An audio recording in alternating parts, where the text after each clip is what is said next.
When you start your e-commerce business, you're not sure how it's going to go, but hopefully you've been successful. And as it's growing, unfortunately, you're going to take on more risks, be faced with more risks. What worked for and was really efficient for $10,000 in sales might not be the best option when you've got $100,000 in sales or more. So smart e-commerce owners know when it's time to upgrade their legal protection. I'm Jonathan Finiak. I'm an attorney. I'm with LLCattorney.com, and we've helped thousands and thousands of e-commerce companies get started and allowed those owners of those e-commerce companies to protect their personal assets from all that risk that may come from operating an e-commerce business. So today I'm going to show you the advanced legal structures that provide serious protection for your brands, your intellectual property, and your profits as your business grows. But I'm also going to tell you when you actually need this and when you don't. Don't do it too early. Focus on your business. That's what we're going to get into and help you identify the right spots, those right inflection points. This video is for e-commerce sellers who are already doing $50,000 to $100,000 in sales, right? They have valuable intellectual property. They've got valuable products. They've got different products lines. They're starting to get into self-fulfillment. They want to maximize their limited liability protection as they scale. So if you're not quite there yet, bookmark the video. It's going to be here. Come back to us when you've hit these milestones. Keep watching though, enjoy the content. But if you're hitting these milestones, I want you to pay close attention because timing could be everything and it could save you a lot of money in the end. In the previous video, we talked about this separation that an LLC creates between you and the business. It acts as a shield. That corporate veil protects your personal assets from claims that may be brought against your business. But as your business grows, you got significant revenue, you've got significant inventory, you are going to face a critical dilemma because everything is in one LLC. Everything valuable is held in one entity. And that entity, if something goes wrong, you could wind up losing everything. We talked about you losing everything of your personal assets, but the opportunity to lose everything in your business life exists as well. Your brand, your inventory, your intellectual property, the cash you have exposed, maybe other business ventures you're getting into, your molds that you use to make your products if you actually made the physical product.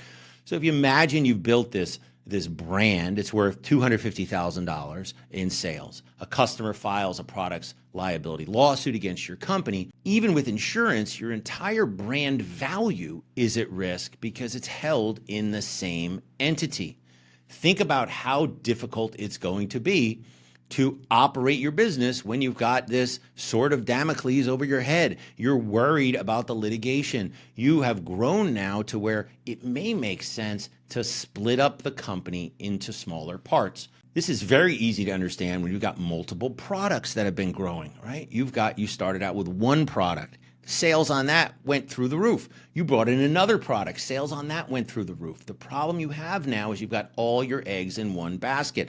Product liability claim against this product would affect your other product as well. It could affect your relationship with vendors, and you're going to have that black mark on the company that it has sold or been accused of selling a faulty product.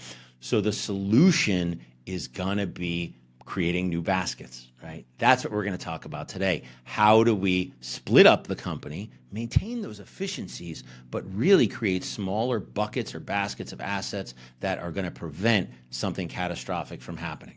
This is what successful entrepreneurs do. They don't continue to grow the business one big basket. They create multiple baskets to protect themselves. Let me show you how this works. Let's talk about holding companies. What's a holding company? A holding company is not a particular type of LLC. A holding company describes what it does. It holds interest in other companies. You got your holding company. I like to envision it as a pyramid or a Christmas tree. Holding company at the top level, it owns a product LLC. It owns another product LLC. It owns another product LLC. It owns a warehouse. It owns a trucking company. It owns all those sorts of things, but you have multiple business entities that are doing different things, acting separately under the law, but at the end of the day, everything flows through that holding company and allows you to consolidate a lot of the operations and finances there. The other huge benefit of a holding company is you're getting a double layer of protection. A lot of these things that we've talked about may require you to form an LLC, like you got a warehouse with employees in a state.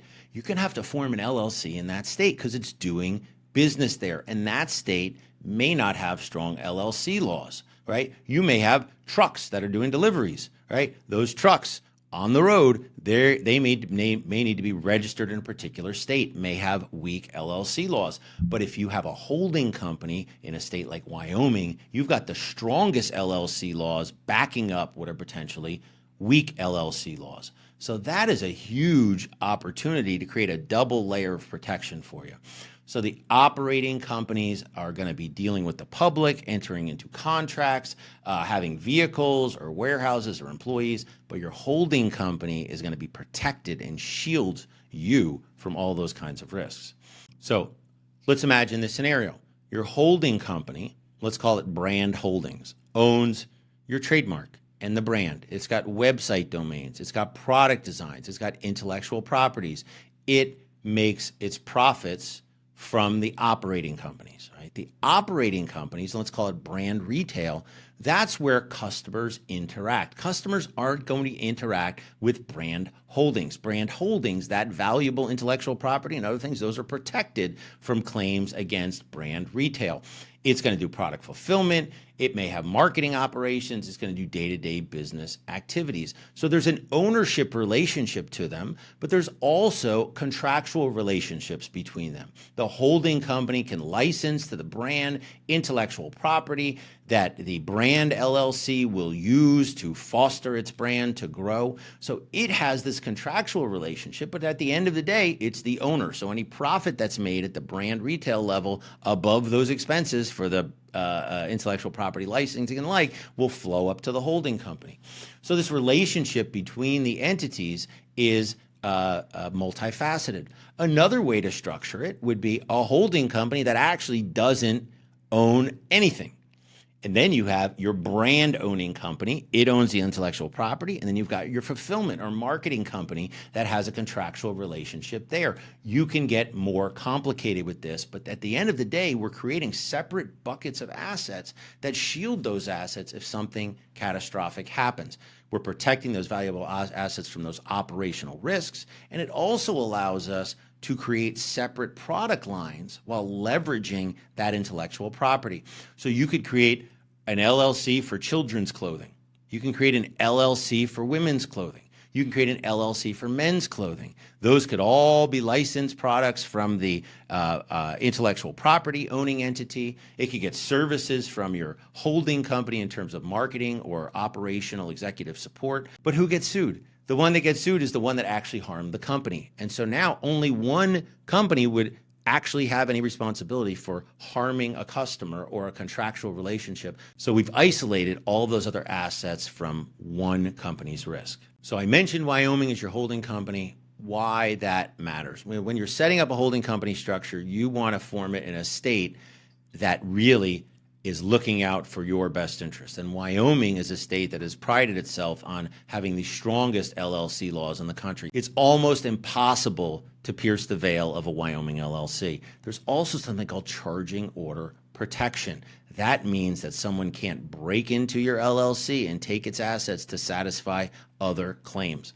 Wyoming is also great for privacy. So it's got some of the strongest privacy protections in the nation. The member manager information is not required to be listed publicly in the Secretary of State records, and this keeps your ownership details confidential from competitors and potential litigants.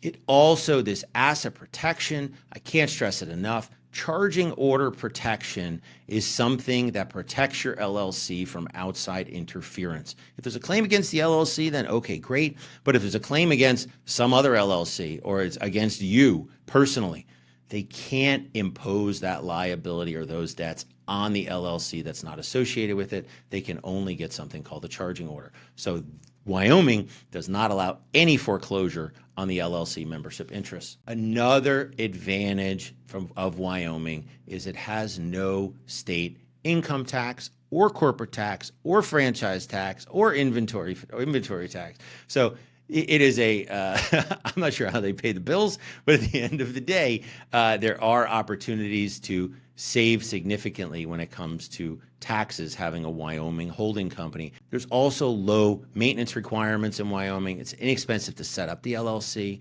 and it's inexpensive to maintain the LLC. In most cases, only $60 a year is the state fee. Most other states are well above that. There's no requirement of public disclosure of your operating agreement. There's minimal ongoing compliance burdens that are statutorily required. I usually want you to do more record keeping anyway than just the minimum, right? Do more than the minimum is my general rule. But to have the statute backing you up and saying if you miss something, it's okay. For most e-commerce businesses that are scaling up, we recommend forming a Wyoming holding company and forming your operating company where you have physical presence or significant nexus to the state. Again, where do you have employees? Where do you have a warehouse? Where are you doing your logistics from? That combination maximizes the protection, operational simplicity, and really allows you to comply with the laws of those states in which you're operating. I'm going to go through the steps here. I'm going to go through it quickly because I've talked about this multiple times before. You want to create a Wyoming LLC, and you want to make sure you got a strong operating agreement. You want to make sure that it's properly structured to own the intellectual property, and you should consider using a Wyoming registered agent for maximum privacy. Don't try to do it yourself, and you couldn't do it yourself unless you live in Wyoming. So keep those things in mind, and this becomes your strongest asset protection shield. Next thing, you're going to form a subsidiary. That's your operating company, and you could form more than one. So you create an LLC in the appropriate state. You make it clear in the formation documents that this entity will conduct business operations. Consider naming it something that clearly connects it to your brand, but gives you the flexibility to maybe offer new product lines or do something different with that LLC in the future. The optimal structure is going to really depend on your personal situation, but common options are going to be a holding company that owns the intellectual property, performs corporate functions, and then it has a contractual relationship and an ownership relationship with those operating companies. Another option is to have a holding company that really doesn't do much of anything, have an intellectual property owning company that then has a contractual relationship with one or more operating companies. From a tax perspective, there's a lot of different opportunities to save on taxes and use these different entities with potentially different tax elections to move the money to the right place, get it to you, or reinvest it in the company. So keep those things in mind as you are structuring your business. You have multiple entities and they have contractual relationships with each other.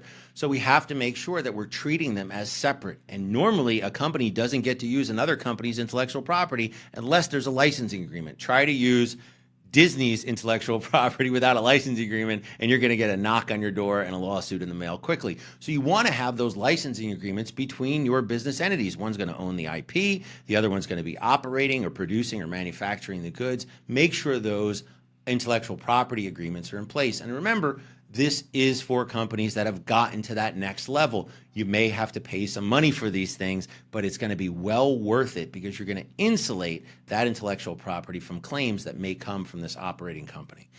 You want to establish the proper accounting systems. Each business entity needs to be treated as separate financially. We know legally you're treating them as separately, but financially as well. They don't have a single bank account. Each entity has a bank account, and the money, if it's moving between companies, should be properly recorded. There's an invoicing, there's a payment terms. It should look like they're totally separate, just like you were dealing with a third party. That's the way you need to treat it. Next is you're going to implement ongoing compliance procedures. When you got a lot of companies, they're all going to be formed at different dates. They could be formed in different states with different requirements. Keeping track of all of those things can be challenging, but if you don't keep track of it, you won't keep your company in good standing, and the limited liability protection you signed up for goes out the door. So what you want to do is, I can't stress this enough, consider a professional compliance service like llcattorney.com to make sure you keep your companies in good standing and that you make sure you deliver on the limited liability protection you signed up for. So operationally, right, always use the correct company names. Who's doing the business, right? Some people, I got 3 companies, they're selling 3 different products. I don't want to have 3 Stripe accounts. I only want to have 1 Stripe account. Wrong, right? If you're not keeping them separate, if you're not using the correct company name, the correct EIN number, and separate email accounts for them, right? Customers email in, that needs to be handled separately. So it's just like customers are dealing with multiple separate companies. If they know they're all the same, then that really is going to allow them to follow the breadcrumbs and figure out, man, maybe there's an opportunity to pierce the veil across the sister companies. That can happen. So you never want to represent that the companies are the same. You want to make sure everyone understands these are separate companies. So this structure obviously is introducing more complexity. Complexity, though, is a feature, not a bug. A basic LLC is fine, right? Don't do this if you're just getting started, please.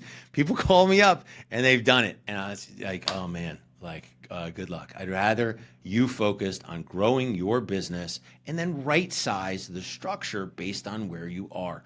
Implementing this is going to take some resources. It's going to take some company resources and personal resources for you. Get the revenue first, okay? Focus on that, and don't let the legal structure and analysis paralysis, because you do have big plans. I hope you do. I hope you execute on them, but don't let that be a stopping block and let that delay the implementation of getting that first customer. So LLCattorney.com is different, right? It's founded by attorneys. We are not a law firm, but all the products and services have been designed by attorneys to give you what you need, what we think is best for entrepreneurs. So setting up your structure correctly, making sure you do it right the first time does require specialized knowledge. You can do it yourself, but it's like doing open heart surgery. I wouldn't want someone who's only done it once to do that for me. Do it with a company, LLC Attorney, that's done over and formed over 80,000 companies. I'm Jonathan Finiak. I'm an attorney. I'm with LLCattorney.com. And thanks for watching, and we'll see you in our next video.